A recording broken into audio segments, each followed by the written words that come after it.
It's time now for another tasty tidbit from Philadelphia's hostess with the mostest. Here comes Chef Jackie. Ciao, and welcome to Cooking with Chef Jackie. First, we must wash our hands. Remember, hot water, soap, and a little scrubby. Get all those germs under your nails, little harbingers of germs. We don't want that in our food. Ciao, and welcome to my kitchen.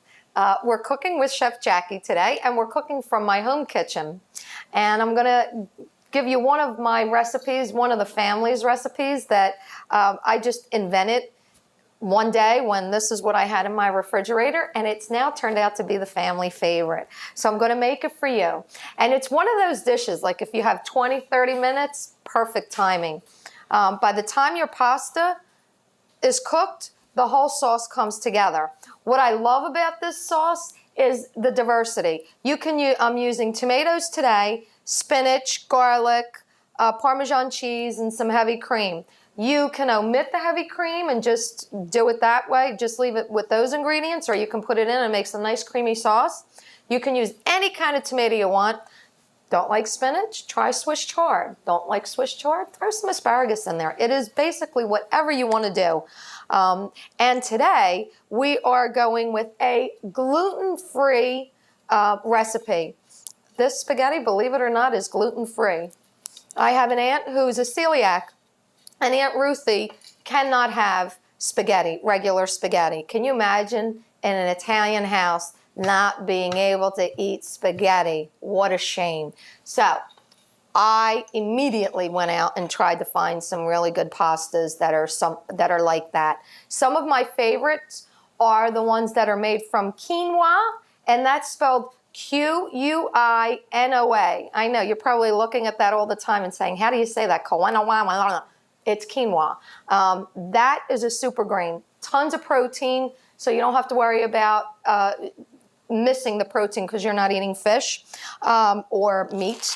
Another one that I like is made with rice, potato, and soy, which I'm using today, and it's an organic product. I love my organic products, and I love anything that's brought to me close to my house. Local farmers markets usually carry the best ingredients, and please use your local farmers. That's how we are going to get the farming industry back to where it's supposed to be. By using them, it'll bring down the price of what vegetables and fruits are. And you're getting healthy and organic, no chemicals, yay! And that's good for your body. But I'm going to start my sauce, and the first thing I am going to do while we're doing that is, the water is boiling. Again, salted water. And I know this looks like it's going to be a lot of salt, but it's not. Look at how much water is in there. And it just dissipates. So, linguine are the pasta of choice today. And the first thing you want to do is stir your pasta around or it will stick. That's the only thing you really have to do is just stir it as soon as you put it in the pot. And it's got to have enough water to cover it. So we'll let that cook. My frying pan is nice and warm.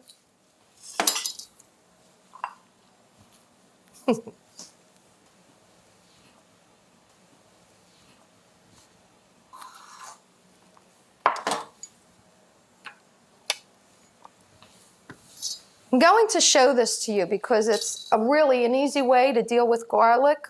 If I were to stand here and start peeling this garlic, it might take me forever, and my hands are going to smell so bad, my husband is not going to come near me for a week. So, and I'm sure that you guys probably feel this at home too, especially if you're cooking. Easiest way. I love doing that. I think of people that really get on my nerves when I smash garlic, and it's so cathartic. You should really try it at home. There we go. And I am Italian, so we have to put lots of garlic in everything we do. And we got to smash lots of faces too. So, garlic. Give it a quick chop. Doesn't have to be anything fancy. because we're going to cook it. It's not going to be raw. So there's my garlic. And here we are. Olive oil, always use extra virgin olive oil. It's the best one for you, and it also has the best flavor. I am going to stir my pasta just one more time. Make sure it doesn't stick.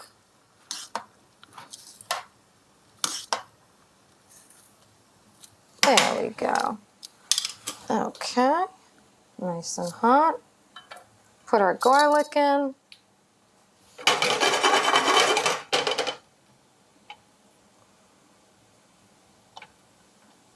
Wow, a little warm. That was a little garlic skin. I didn't want that in there. Here's another little piece. Don't want that in there. That gets stuck between your teeth. You'll really look like a hillbilly.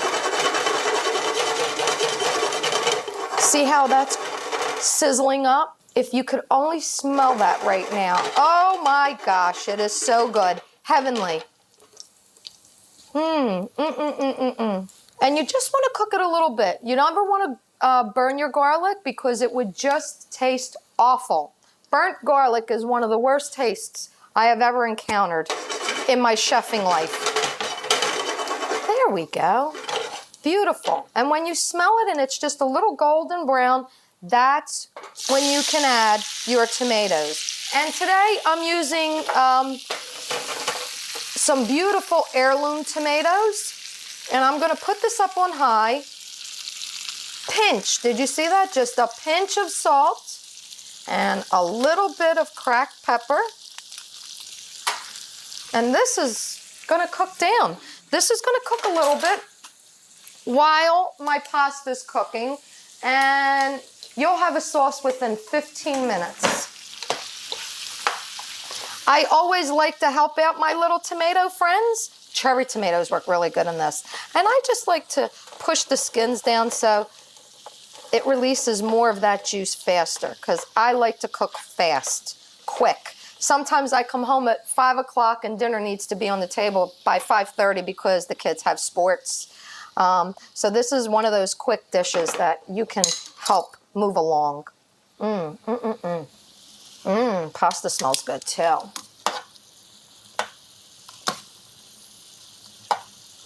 Okay.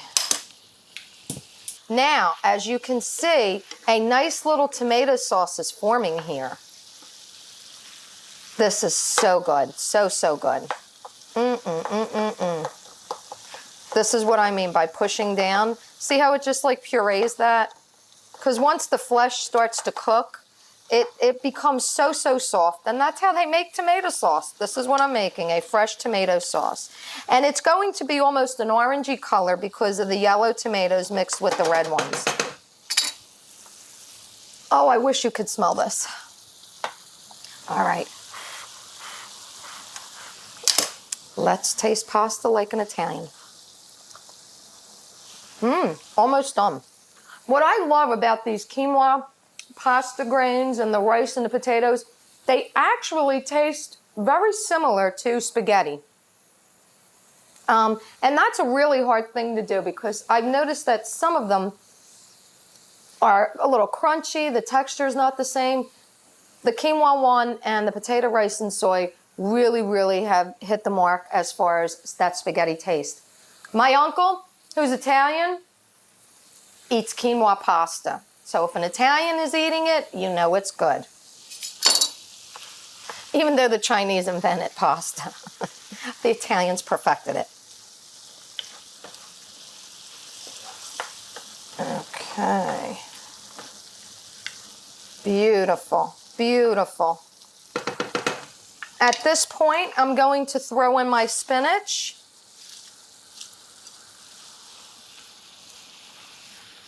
And that'll cook down with that.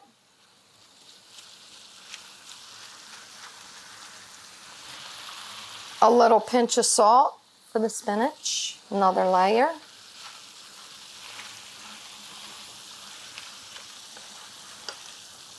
Now, a friend of mine makes this, and she's not a real big cream eater. She doesn't like it. It doesn't agree with her. She stops right here And this is how she makes her sauce. She puts a little bit more olive oil at the end to make it creamier and sort of hold it all together, bring it all together and give it that richness that the cream would normally do.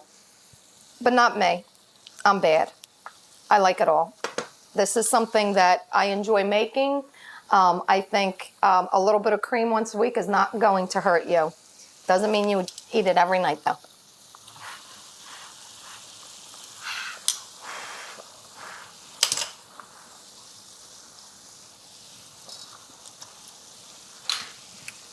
Pasta's cooked.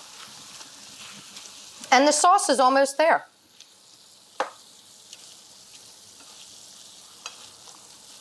I'll give you a little folklore about this dish. There are a few different things going on here. You have red, and red represents passion, love, and protection. The yellow represents sunshine, which is great, and gold.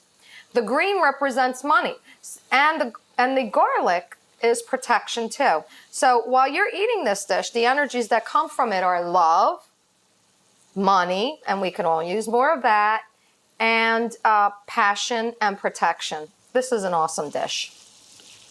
So not only is it good for you while you're eating it, it's good for you energy-wise too.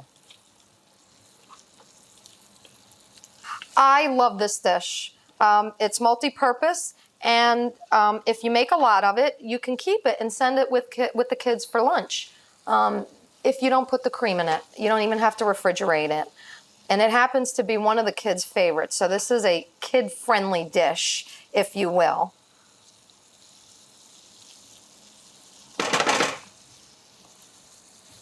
And I was talking to you about what kind of tomatoes do you want to use in there. I put heirloom cherry tomatoes are wonderful in there. You want anything but a slicing tomato. You want really ripe, juicy tomatoes for this dish. Another component that goes into the dish is that Parmigiano Reggiano. You know, the stuff I put on everything.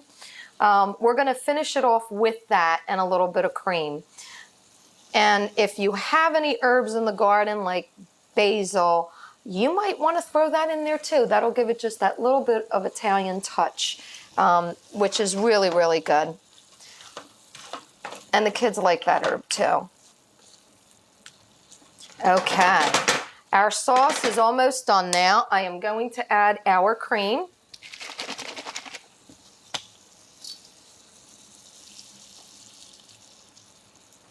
There you go.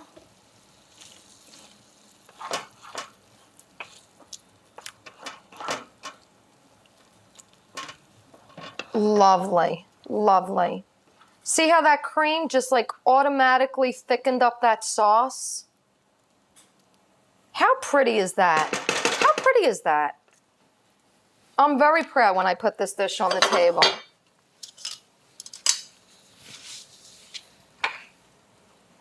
And here is the Parmigiano Reggiano. I know it looks like a lot, but when you use a little planer to grate that, it's fine. It's really not that much cheese.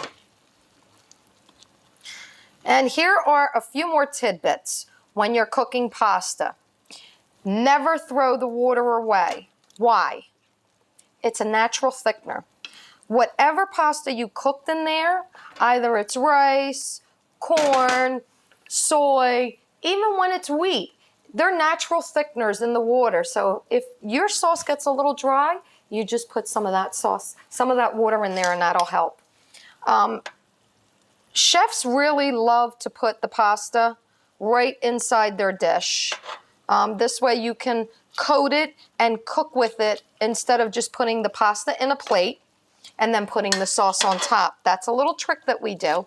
And it just incorporates all the flavors into the pasta. I could have done this a lot faster, right? If I would have just drained it. But there we go. There we go. Now, was that easy or what? You can have dinner on the table in no time flat. And this is a good lunch for you too. I served this with a nice arugula salad. Put a little bit of lemon juice on it. a little bit of olive oil, and some Parmesan shavings, and you got your full dinner. But now it's time to eat. Oh my gosh, can't wait. Can't wait. There you go. The pasta, the spinach, the tomatoes, the garlic is in there. And this is great. If you happen to be one of those families that are participating in those Meatless Monday type of meals, this is the perfect meal for you guys.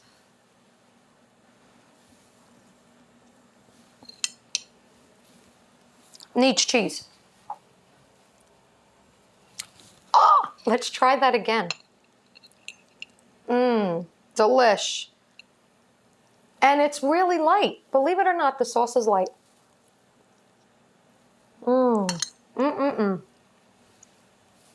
Want some? If you want the recipe, go to our website, taste4travel.net, and it's waiting there for you. Meanwhile, from my kitchen to yours, ciao. Thanks for joining us and Cooking with Chef Jackie. To get this recipe and other fun foodie information, visit us at taste4travel.net. Connect with her on Facebook at Taste for Travel with Chef Jackie and on Twitter at Chef Jackie1. For now, ciao.